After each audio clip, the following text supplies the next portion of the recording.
तुम्हारी आंखों में दोबारा देखकर ये कहना चाहता हूँ कि मैं तुमसे मोहब्बत करता हूँ। मैं भी। खबरदार जो मुझे हाथ लगाया। जवेरिया, क्या बात है बेटी, इतनी चुप चुप क्यों हो तुम? जीवदत्त की वजह से दिल घबरा रहा है अम्मी। सुबह सवेरे निकल गया था और फोन भी नहीं उठा रहा, बिल्कुल खामोश हो गया है अंदर ही अंदर। काम काज की टेंशन है बेटी, अभी तक सब सेट ही नहीं हो पाया, इसी बात के हवाले से परेशान रहता है। सब ठीक हो जाएगा। बस वो उदास ना हो, खुश रहे हमेशा। हाँ देखो वो आ गया।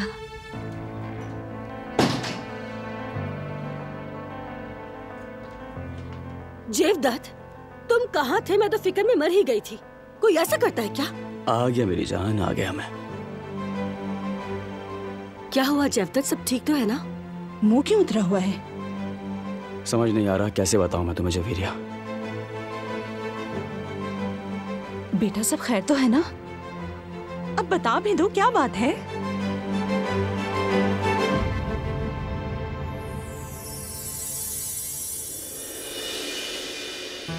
ये लो जवेरिया, दुकान की चाबी। ये हमारे नई दुकान की चाबी है। मगर ये कैसे? वो तो किसी और को। पहले उस आदमी ने इनकार कर दिया था, लेकिन उसके बाद उस आदमी ने अपना फैसला बदल दिया और उसने दुकान हमें दे दी। जीवदत्त, मुझे तो यकीन ही नहीं आ रहा। बहुत बहुत मुबारक हो। अल्लाह का शुक्र है, आखिरकार कोई अच्छी खबर सुनी। क्या हो रहा है बच्चों, खैरियत है? हाँ बाबा, सब खैरियत है। रेस्टोरेंट वाला मामला हल हो गया।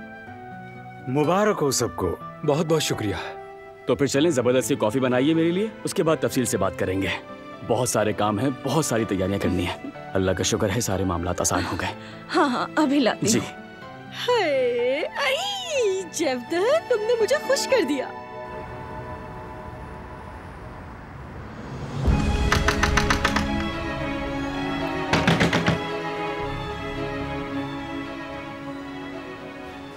कहीं अपना इरादा बदल तो नहीं लिया इन्होंने?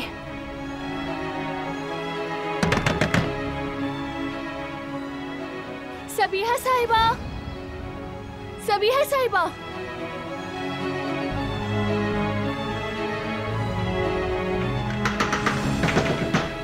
सबीहा साहिबा, दरवाजा खोलें प्लीज। दरवाजा खोलें प्लीज।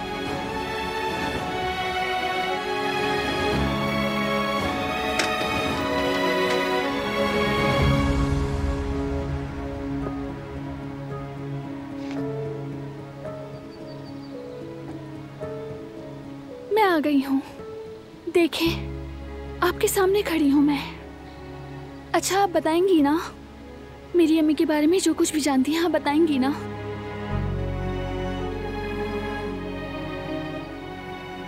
कोई भी इंसान ऐसी खाली हकीकत के साथ जिंदगी नहीं गुजार सकता। आप मेरा दुख बेहतर समझ सकती हैं, प्लीज मेरी मदद कीजिए। बताएं अम्मी कहाँ हैं, प्लीज बताइए।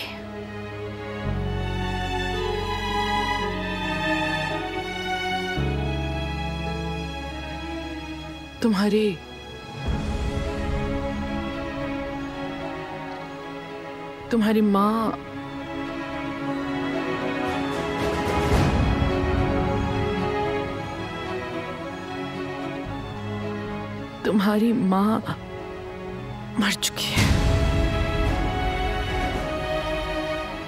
क्या?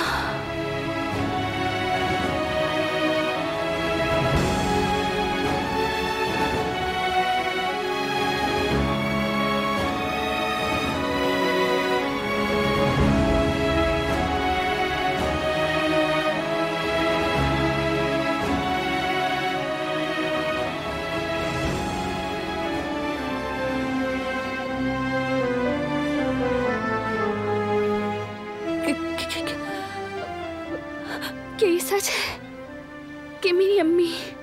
हाँ, वो मतलब तुम्हारी अम्मी अब नहीं रही।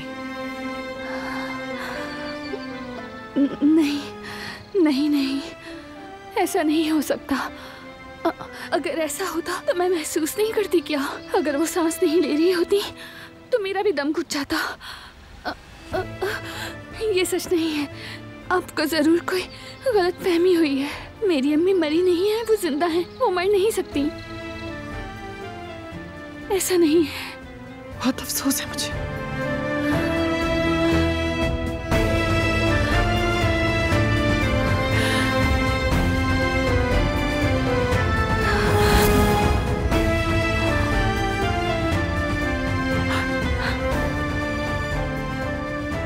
आराम से।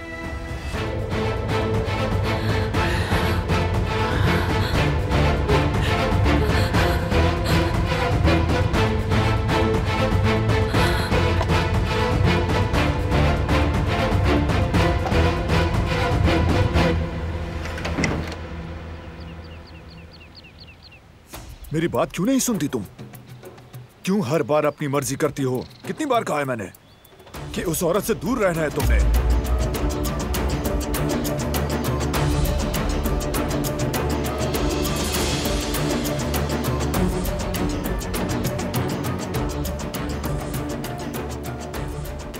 ये इतने गुस्से में कहां जा रहा है?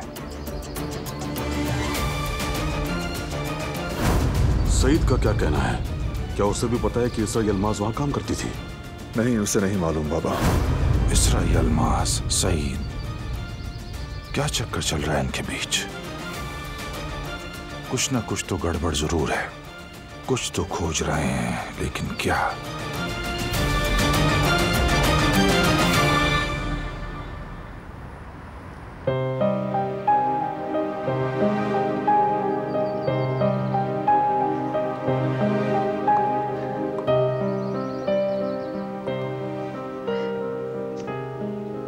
लो, बेहतर महसूस करोगी तुम।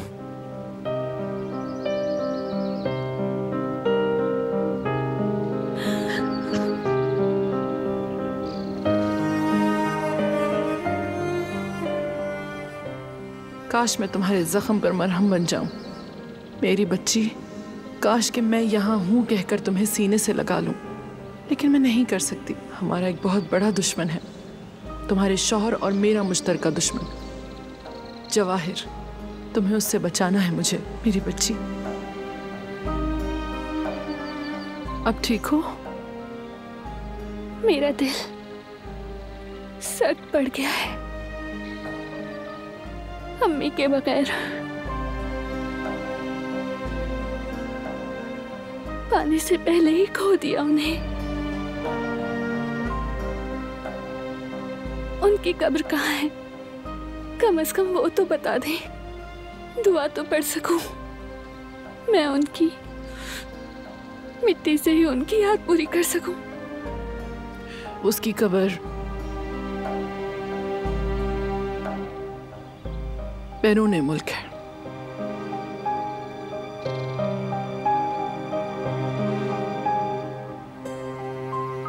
अजीब बात है, मैं समझ रही थी कि उन्हें गले लगा सकूंगी, मैं उनकी खुशबू को सांसों में भर लूंगी, लेकिन मेरे हिस्से में तो सिर्फ उनकी मिट्टी आई है। मुझे मेरी अम्मी को देखना नसीब ही नहीं हुआ। दिलान, मैं तुम्हारी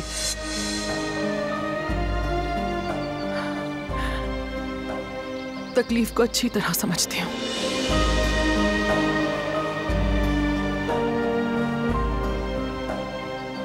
मत रो प्लीज। मैंने देर कर दी सबिया साहिबा, बहुत देर हो गई, बहुत देर। अगर 1 साल पहले ये बात पता चलती तो फिर भी मैं उन्हें ढूंढ लेती, उनसे मिल लेती। मैं पिछले साल ही उन्होंने हुमा अम्मा को फोन किया था, उस वक्त तक वो जिंदा थी, मगर मैं पहुंच न सकी, उन्हें सलामत न देख सकी। ये क्या हो गया? हम क्यों न मिल सके?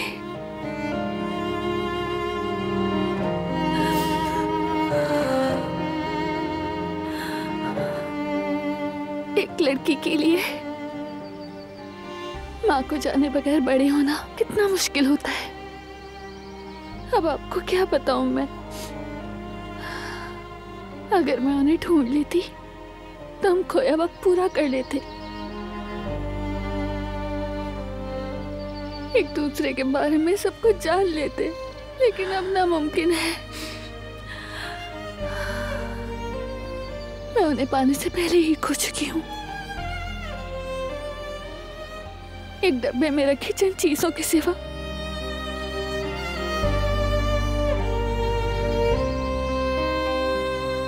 मेरे पास उनकी कोई याद नहीं। मैं जब भी आंखें बंद करती हूँ तो उनका चेहरा भी याद नहीं आता, ना उनकी आवाज, ना उनका अक्स। मैं तो बस अंदाजे लगाती हूँ उनकी आंखें।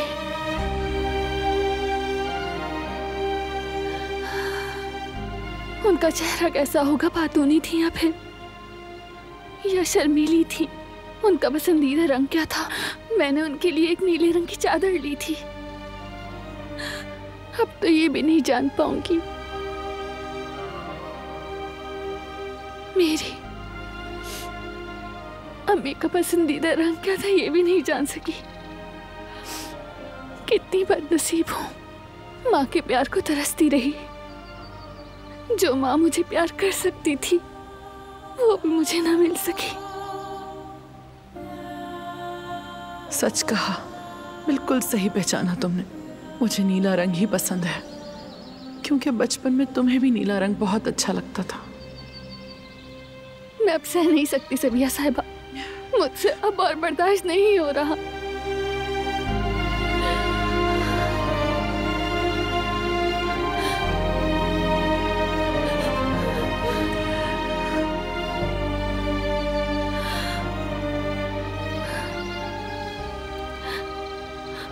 आप क्यों रो रही हैं?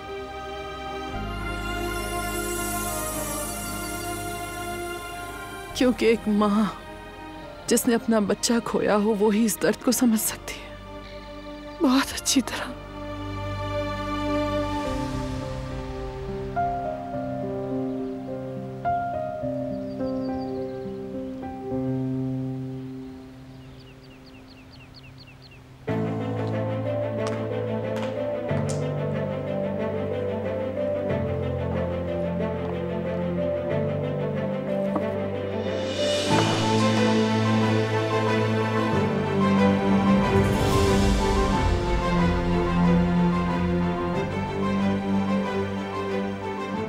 मुझे यकीन नहीं आ रहा फरात, अफसोस है तुम पर। बहुत ही शर्म की बात है। गुल, तुम बिल्कुल गलत समझ रही हो। तुम्हें समझना चाहिए मेरी सिचुएशन को। जो सुनना था सुन लिया और अच्छी तरह समझ गई। दारिया से बात कर चुके हो। गुल, ऐसी बात बिल्कुल नहीं है। प्लीज मेरी बात सुनो। हाँ गुल बेटी, कहाँ हो तुम? ये बिजनेस मैटर है, इसके अलावा कुछ नहीं। बस इतना जान लो।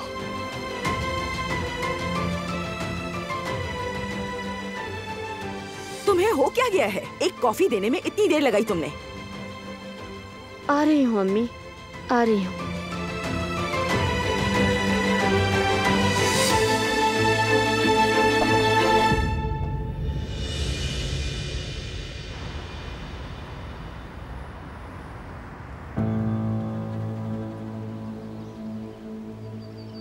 कैसे बर्दाश्त किया आपने ये दुख? आपने अपना बच्चा खो दिया, फिर भी आप इतने मजबूत कैसे हैं?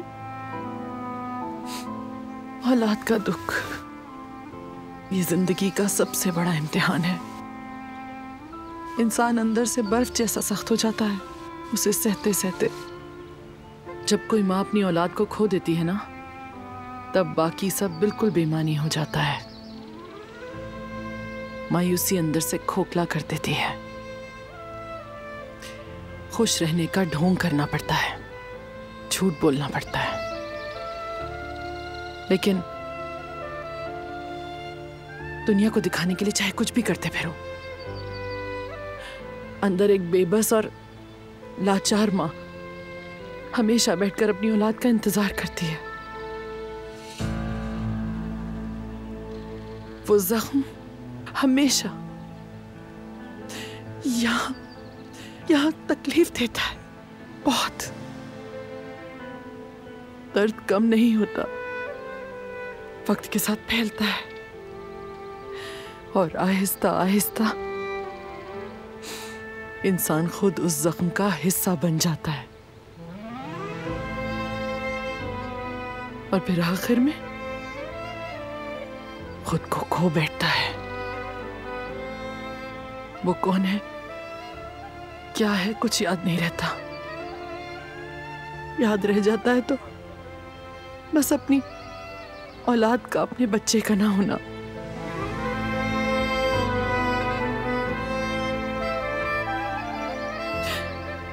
तुम्हारी माँ ने भी ऐसी ही जुदाई झेली है मेरी जान।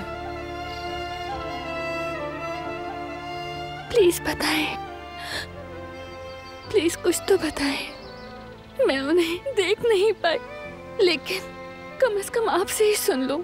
उनके बारे में सब कुछ बताएं, मत छुपाएं प्लीज। तुम्हारी माँ एक टूटी हुई औरत थी। दुनिया के तूफान ने उसे चिकनाचूर कर दिया था, परेशान कर दिया था। उसकी जिंदगी सिर्फ दर्द बन के रह गई थी। दरवाजे बंद करके मेरी बेटी के आगे रोती थी, चिल्लाती थी, चीखती थी तुम्हें याद करके। वो तुम्हारे बाप ने उसे कहा तुम मर चुकी हो, तब भी उसने हार नहीं मानी। जानती हो क्यों? क्योंकि उसे उम्मीद थी, चाहे मामूली ही सही, लेकिन वही काफी थी उसके हार ना मानने के लिए। उसने बहुत कोशिश की तुम तक पहुंचने की। वाकई में? हाँ बेटी। दिलान, शायद हम दोनों एक जैसे हैं बेटा। हमें हमारे सिवा कोई नहीं समझ सकता। अगर माँ बेटी की हैसियत से हम अपने जख्मों को एक दूसरे में ठीक करने की कोशिश करें, तो तुम्हारा क्या ख्याल है, क्या ऐसा मुमकिन होगा?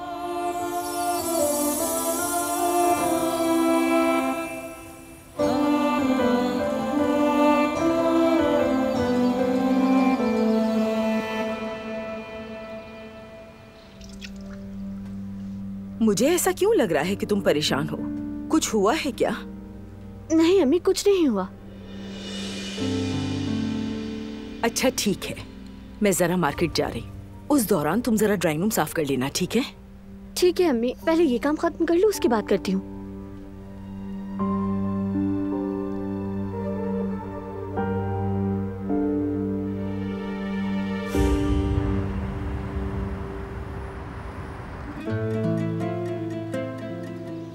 क्या कहती हो दिलान?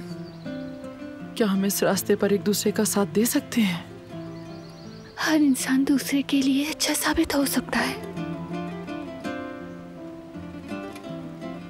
लेकिन उससे हकीकत तो नहीं बदलती ना।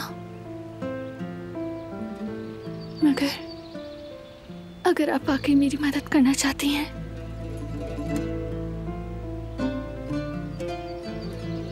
तो अम्मी के बारे में बताएं। लगता है आपको उनके बारे में काफी कुछ पता है।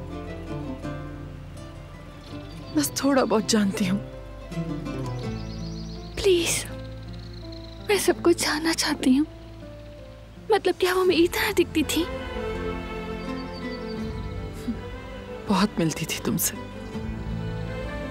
तुम्हारा चेहरा, नाक, कान बिल्कुल तुम्हारी माँ जैसे। उनकी आंखों का रंग क्या था? हेजल थी, बड़ी बड़ी हेजल आंखें, हर वक्त उदासी से भरी हुई। वो किसी से नजरें नहीं मिलाती थी। उसे हमेशा डर होता था कि उसकी आंखों में उसका दुख कोई पढ़ ना ले। वो खुद को छुपाती थी, मजबूत रहती थी।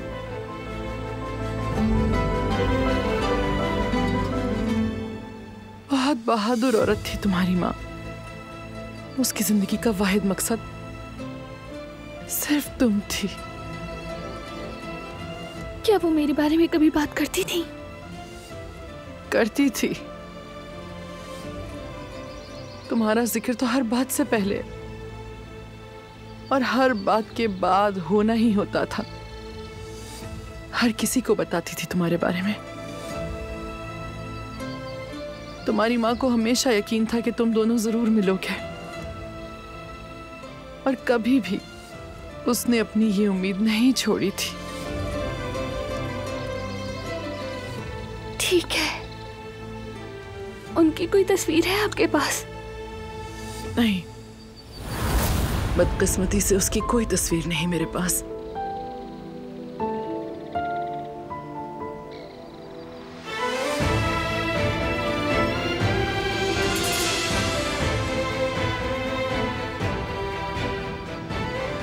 दिलान,